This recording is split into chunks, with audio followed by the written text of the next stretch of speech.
In the early 7th century, magnifying glass was used to create fire.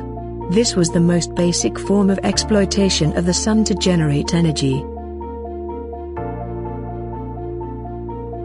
In 1954, Darrell Chapin, Calvin Fuller and Gerald Pearson developed a silicon photovoltaic cell at Bell Labs.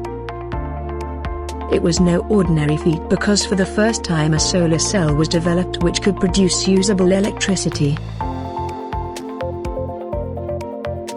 The working is quite simple. When sunlight falls on semiconductor-based cells, the electrons are let loose and they start to move freely, which in turn develops current. This stream of energy is then harnessed by placing metal rods, wires on the top and below the cells. The resulting electricity is then used to power various appliances. While Germany leads in this arena with a cumulative capacity of 47.72 gigawatts, China is not far behind.